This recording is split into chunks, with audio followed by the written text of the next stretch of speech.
Good morning, everybody. It is Matt here. It is Sunday, February 1st, here on Pumpkin Ridge in down east Maine.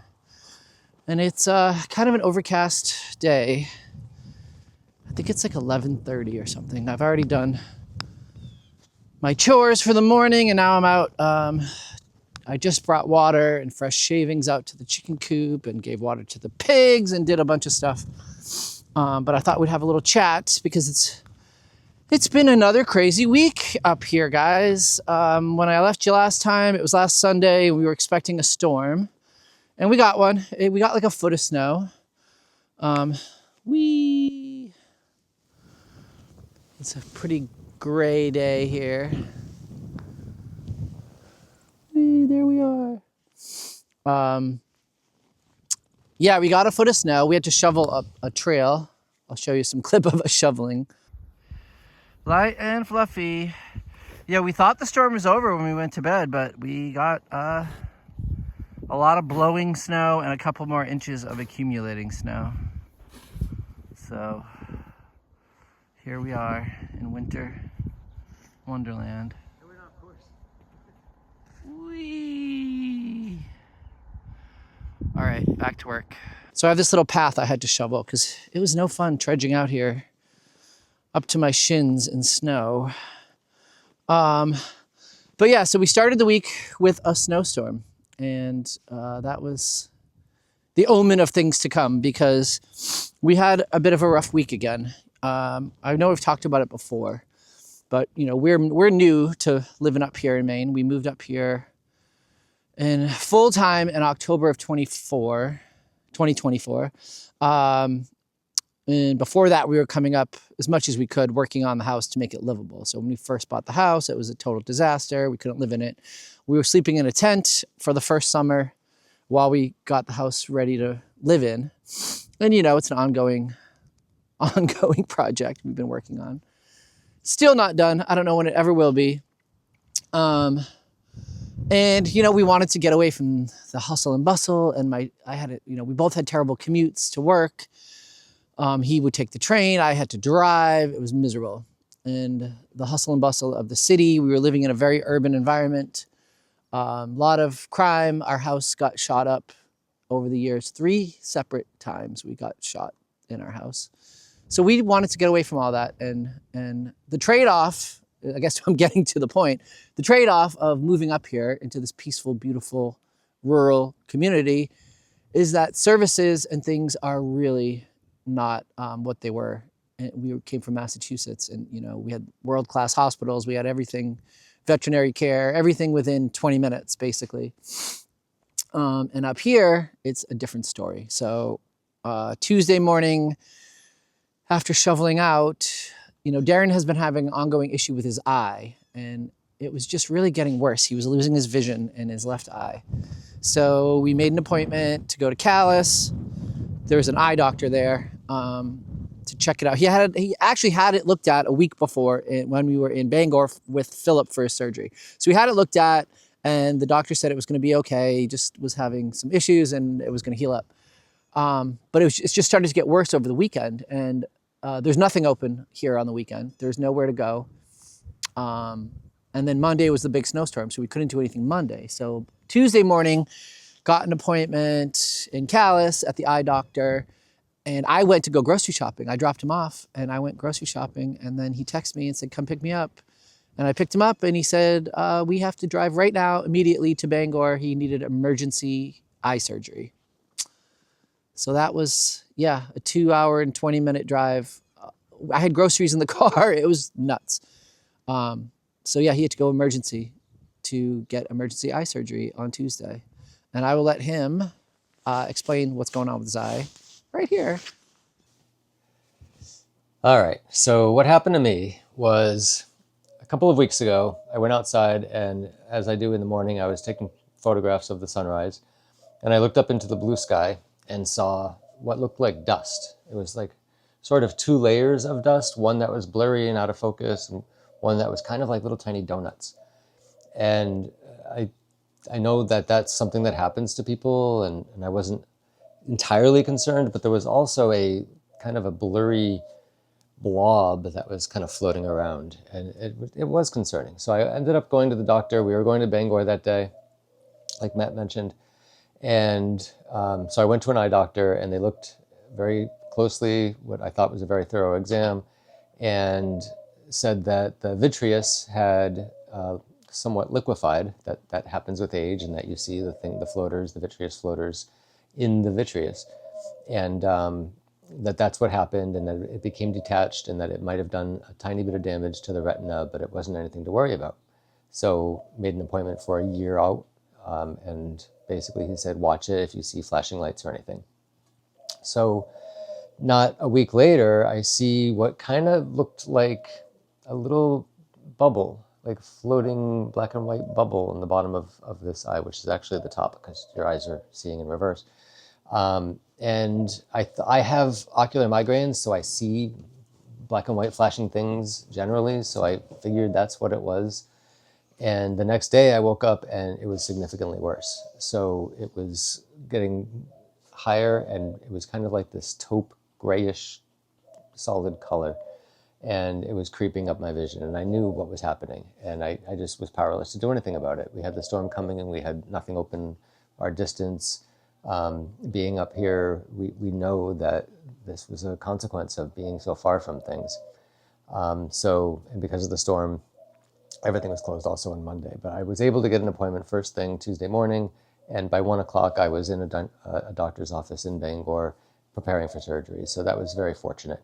And I feel very comfortable with the doctor and what he did, which was a complex process of removing the vitreous, replacing it with oil, but also using lasers to put the retina back in place. I guess there were a number of holes on the top. So my regimen is that I need to keep my head upright as much as possible, so I'm sleeping upright, which is not comfortable, but also to take periodic eye drops and to not be active for more than 10 minutes per hour. So you get this 10 minutes. So that's what's happening. Right now, the vision, when I got the bandages off, it was incredibly blurry to the point where it wasn't, like I was seeing light. But I was seeing light, and that was what was made me very happy, because I had lost nearly 90% of the vision in that eye. But by the next morning after surgery, I was able to see the lights in the machine on all corners. And as of right now, so you can see it's still quite affected, but I can see a full range of vision. It's very blurry, but I can see my hand. And hopefully once they remove the oil on Tuesday and the swelling goes down and more healing happens, hopefully I'll have a more improved vision within the realm of correctable. I'm trying to remember that this eye that has corrective lenses doesn't see very well as it is. So yeah, that's what's going on with me. It's a world of ups and downs out here. I mean, it's literally been the best of times and the worst of times. So yeah. Yeah, so eye surgery. So we're going back now. It's been, he had it on Tuesday, and now it's Sunday. This coming Tuesday, in 2 days, we have to go back to Bangor for a recheck and to have the oil removed from his eye. Sounds really gross and not fun, but yeah. So just one of the hazards of living up here is if there's an issue, it's, you got to drive. We've already had to go down twice with Philip to the vet near Bangor, and we had to take Stanley all the way to Augusta, which was like a 3.5-hour drive when he attacked the porcupine. So if you're planning on moving to a really rural area, just be aware that it's going to be a different lifestyle, and you're going to have some challenges that you don't have living in a more urban area. That being said, I'm going to get on with my day, and I have something really cool that Darren's mom gave me. Look at this. Look at this. A vintage little egg basket. I absolutely love it. Thank you, Chris. I love it. Yeah, it's so cute. So I'm here. I just came out to gather the eggs, and everybody, I'm going to sneak in here. Everybody's in the coop. Hello, friends. Because It's cold out and cloudy and there's no nice sun. Now you might notice this little lady. You might recognize her because she is not mine. She's one of the feral chickens. But so this week I noticed there had been 6 feral chickens still hanging out. And I noticed earlier this week that there were 5. And I was like, oh God, something happened to another one. And then I noticed the crows were in the road eating something, and I went out to check it, and it was just basically a skeleton of a little white chicken, feathers and bones picked clean. So I don't know if she got hit by a car and then scavenged by the crows and animals, or if a raccoon or something got her out of the tree she was sleeping in. It was gross, but she had no head, and raccoons usually eat the head first. A lot of things do. Maybe an owl. I don't know. But yeah, it was just basically a skeleton and feathers in the road. So when I was filling my bird feeder, this little one, she came right up to me, and I scooped her up. So I've tried to catch them before, and they are very flighty, and I cannot get close enough to grab them. But I think she decided that it was her time to be rescued. So she's living here now. I don't feel bad about it. She's not mine, but she's mine now. Hey, don't pick the feathers off the other chickens, though, or you're going to go in the soup. Ma'am. Is that going to be a problem? I see you picking at her. Hey, don't do that. All right, well, maybe I'll regret rescuing her. But no, she fit right in. Like, no issues. So if I can catch the other ones, I will try. But I'm here for eggs. And if you notice, these guys are so goofy. Go. If I come in, they go out. They are just very skittish. All right, let's see what we got in here. Excuse me, ma'am. Oh, we have a little Easter egger here. And let's see what we got. We got one. Ooh, they're buried under the shavings. 2. Anything else? Oh, that's a nice one. 3. We got 3 in that box. 1, 2, 4 in this box. And nothing in that box. All right, and I got a couple this morning. So that's 7 right now. And nothing frozen. It's because I come out, a couple times a day. So the only eggs I found frozen are some duck eggs that must have been laid really early in the morning and were on the ground. And I found oh, okay. I'm gonna move out of here because I can't hear anything.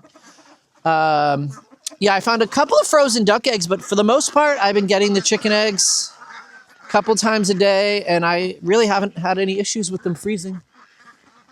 So that's good.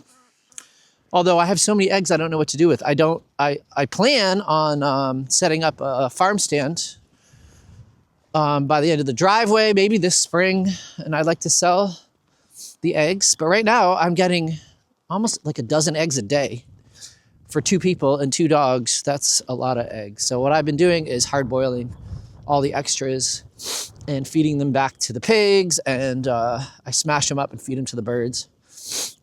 The dogs like eggs too. I give them eggs on their food and as a snack, and I give them away to friends and things.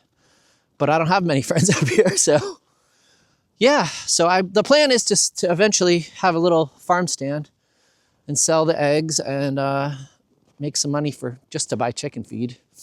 That would be nice because I have too many chickens and they're eating me out of house and home. But that's fine. I love them. Yeah. So.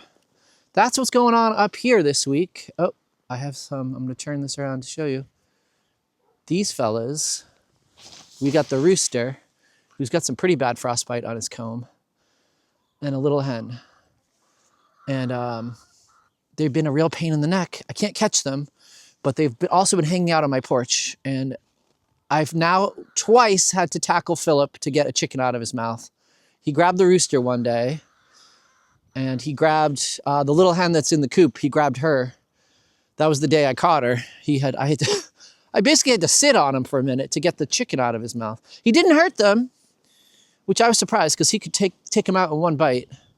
And he's been so good with them all summer. He just kind of ignored them. But I don't know, ever since his neuter surgery, and he's feeling better, he's been very frisky and very goofy. And the chickens have been having to fly a lot because of the deep snow. They don't like to walk in it, so they fly over it. And I think it's because the flapping wings get him really excited to chase them. So that's something we're working on. And he's, never going to be trustworthy with birds, but he seems to like the pigs. He's been trying to play with them, and he likes to try to steal their food.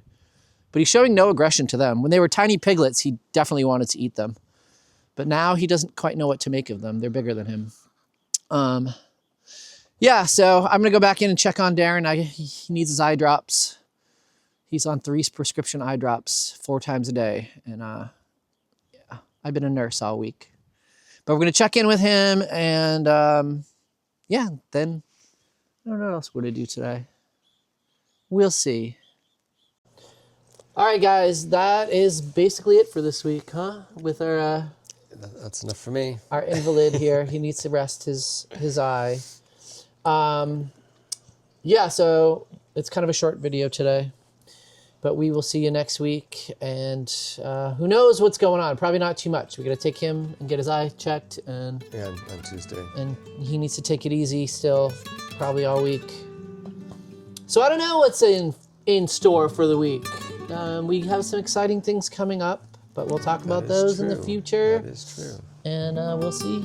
We'll see. Maybe some really, really exciting stuff coming up soon. Yeah, it might be next week. The exciting stuff might happen too late to make a video. Yeah, so in a couple weeks. We'll see. Yeah. But anyway, thanks again for tuning in and checking us out. And don't forget to like, subscribe, share. Comment. Yeah, comment. And yeah. Yeah, we reply to all comments. And we like to hear what you have to say. Yeah, absolutely. Let us know what you think and what you want to see. So we will see you guys soon. Bye. Bye.